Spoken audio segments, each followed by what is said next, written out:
Let's now move on to our last element in determining whether there's a valid contract, and that's the very important question of whether the contract must be in writing. This sounds like a fairly simple question, but there are a lot of subtleties related to this question. And fundamentally, the question is, must the agreement be in writing? And there are two basic situations. First of all, there's a situation where it is in writing. And second, there's a situation where it is not in writing. And if it isn't in writing, there are two sub-questions. Is a writing required? And then there's a practical approach I want to talk about to avoid legal complications. So let's start with the top situation where you have an agreement that is written and look at some of the complications that can arise. Here's the deal. Let's say that you live in Mumbai, India, and you have a job offer from a company in New York City. So you negotiate an employment contract with that company in New York City, and you discuss all the details of the contract. Let's say you have quite a bit of furniture, for example, and one of the questions is, will the company pay for shipping your furniture from Mumbai to New York City, which is going to be fairly expensive, let's say $10,000. And the company says to you, no problem, we promise that we will pay to cover your shipping costs. So you negotiate the deal. You then put the deal in writing. However, you forget to include the promise to pay for your shipping costs.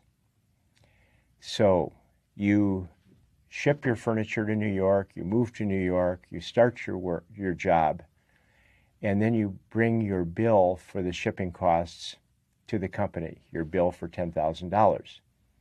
And the company says to you, oh, yes, we remember we absolutely made that promise.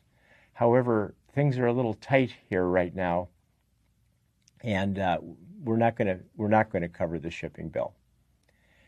Now, let's assume that you eventually sued the company for the $10,000 shipping bill. The question is that an enforceable contract or not? Now, remember, the company clearly made the promise, and they'll admit they made it if you sue them in court. So the question is, can you enforce the promise even though it was not in your written contract? Think about that for a second. And then jot down either yes or no. Yes, you can enforce the promise and recover your $10,000, or no, you can't. The answer to that question depends on something called the parole evidence rule. And here's a concise statement of the rule. The rule seeks to preserve the integrity of written agreements by precluding the introduction of evidence about contemporaneous or prior declarations to alter the meaning of written agreements. And what that means in plain English is that once you reduce your contract to writing, then the agreement is limited by the four corners of that writing. Courts, in determining what your obligations are and what the other side's obligations are only going to look at the writing. They're not going to try to unravel the negotiations and what was agreed to or not agreed to during the weeks or months of the negotiations. They're going to focus on that written agreement. Whatever you said prior to that written agreement, whatever you said at the same time as that written agreement aren't going to count. It's just whatever is in the written agreement. Now, when I was in law school, I thought this was one of the most boring rules ever to study as a matter of theory. But when I look at negotiation practice, I think it is one of the most valuable rules because if a court decided to look into what was said during a negotiation, that could be an endless process during every negotiation. You reach certain agreements along the way, then you throw them out. And so it makes very good sense to limit the decision to what you put in writing. And so bottom line, in this case, because you entered into a final written agreement, you intended that to be your complete agreement, the court would not allow you to recover for the promise to pay for the delivery of your furniture. Now, there is a difference, by the way, in the legal rule in certain countries, especially in civil law countries, where the parole evidence rule is not applied, or it is applied in a different way, and I'm not going to get into the technicalities. But the reality is that in virtually every business contract, the parole evidence rule is included as a separate clause. And I think this makes great sense, regardless of whether you're in a civil law country or a common law country. Put in this clause because then it brings the deal to a final conclusion. It prevents the possibility of a court going back and trying to unravel weeks and months of negotiations. Here's an example of this contract clause. We have a contract, this is a little bit hard to read, but we've got a contract between a guy named Mark Zuckerberg of Facebook. And basically, this contract is an agreement to amend an earlier employment agreement. And so I didn't include all the details of Mark's contract with Facebook here, but it covers his compensation, which is $500,000 a year. It covers his benefits. For example, the contract stated he gets 21 days of paid leave per year. This is a strange contract, by the way. Does Mark really care, Mark, the founder of Facebook, whether he's paid $500,000 a year or not, when he is worth over $25 billion as a result of his ownership of Facebook? But anyway, they felt it was necessary to form this contract. But then, so you go through all the details of a typical employment contract, but then you get down to the end, and it says that this letter agreement supersedes and replaces any prior understandings or agreements, whether written or implied, between you, Mark Zuckerberg, and the company regarding the matters described in this letter. So like most business contracts, they have incorporated the parole evidence rule into the contract. And this is something that's done whether you're in a civil law country or a common law country. Now, let's go back to our hypothetical example of you moving to New York. And let me ask you this additional question. Let's say that you're negotiating with the company. So you sign the contract, the company signs the contract. Deal done. But then, after signing the contract, you remember that you forgot to ask them about shipping the furniture. So you send an email to the company and you say to them, look, I forgot to ask, will you pay for shipment of my furniture? It's going to be quite expensive. They send an email back saying, sure, that's our company policy. We will pay for shipment of the furniture. So in this hypothetical, unlike the earlier one, rather than making the promise before or at the same time of the written contract, they made it after the contract was signed. Question: is their promise enforceable legally? Think about that for a second. Write down yes or no. And the answer is no. It's not enforceable legally, because even though it does not violate the parole evidence rule, because this was a promise made after the writing rather than before, it does violate another legal principle that we just discussed called consideration. Here, the company has promised to give up something. They've promised to pay you for the shipment of the furniture. You are not giving up anything. You've already committed to work for the company, and you're not giving up anything else. And so that type of promise would not be enforceable as a result of consideration. So that's a look at situations where the agreement is in writing, and I especially want to emphasize the importance of the parole evidence rule and including a parole evidence rule clause in your contract. Now let's look at the other situation where the agreement is not in writing. Then the question is a writing required? Is an agreement enforceable when it is oral? And the bottom line answer to that is yes, oral agreements are enforceable, even when they are multi-million-dollar agreements. However, each country has exceptions.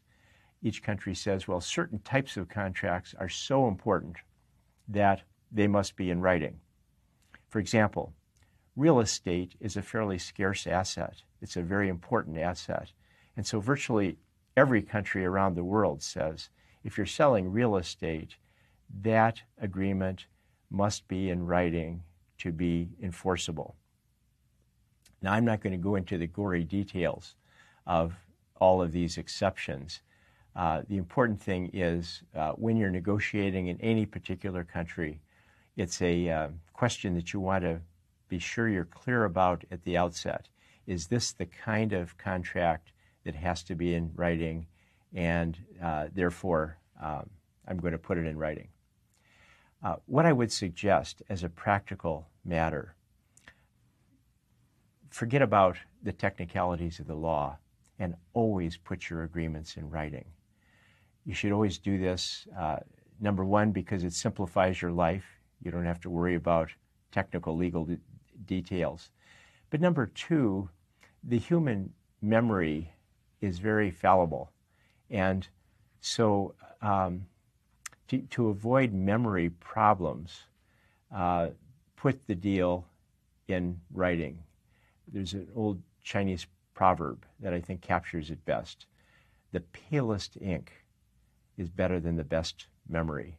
No matter how good your memory is, it's better to have your contract in writing, even if the ink is very pale. Because even though you are not trying to cheat the other side, even though the other side is not trying to cheat you, the way you remember the deal might be quite different. And keep in mind, when you do put your agreement in writing, it does not have to be a 20-page agreement that says contract at the top. You can be trapped by a written contract that is written on a napkin in a restaurant. The courts aren't going to be too interested in what was used for the writing. As long as it's in writing, it would be enforceable. Here's an example, an American case. We have two people, Mr. Lucy and Mr. Zemer, who are drinking at a restaurant. And after they've had a few drinks, Lucy offers to buy Zemer's 472-acre farm for $50,000. Zemer accepts the offer.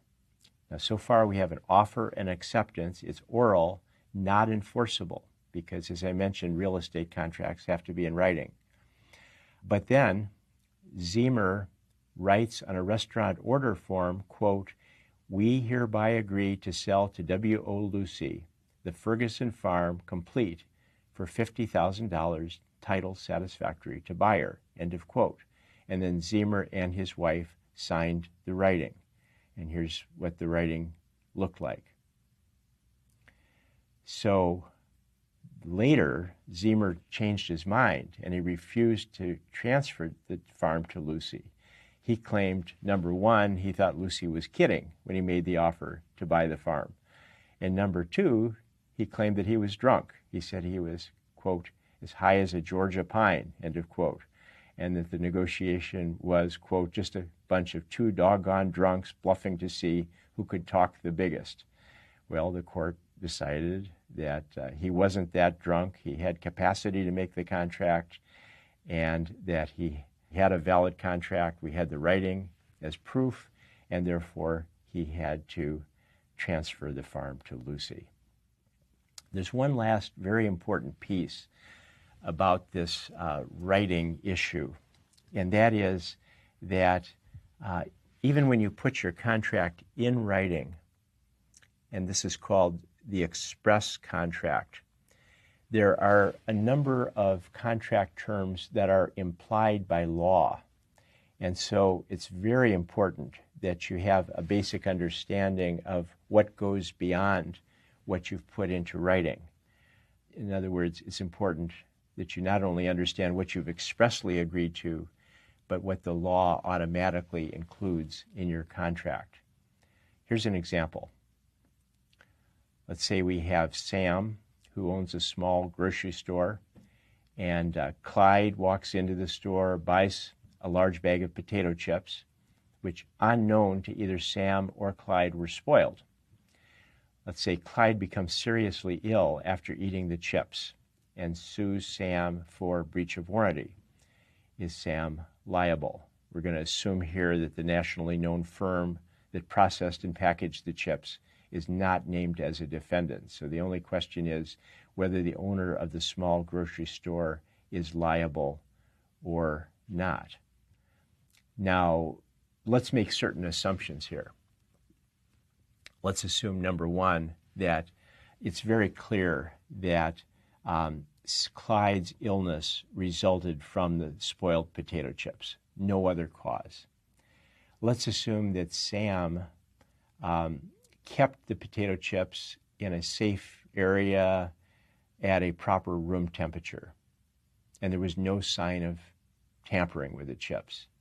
Let's assume that the chips were sold within the expiration date. Let's also assume that Sam did not spot check the potato chips for quality, but that's probably unreasonable to ask somebody who runs a little grocery store to test the quality of the chips. So here we have a contract. It's a contract that was not negotiated. It's just a standard sale contract, commodity contract. What is your decision? Would Sam, the owner of the small grocery store, be liable or not in this situation? Think about that for a second. Write down either yes, Sam is liable, no, not liable.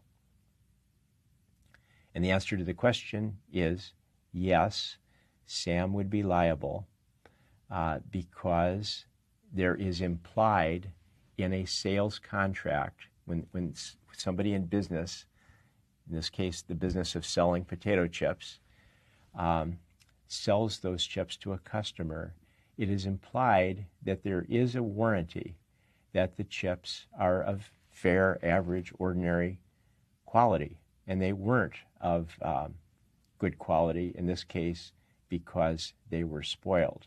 So even though there's no written agreement where Sam expressly promised high quality chips, the law is going to step in and imply that the goods have to be of good quality. So that's an example of the implied kind of term that the law will add to your written contract. So that concludes our look at the key elements in creating a contract. Again, you have your checklist here. Very important to keep that checklist in mind when you have finished your negotiation and you are closing the deal. And that concludes our look at these key elements.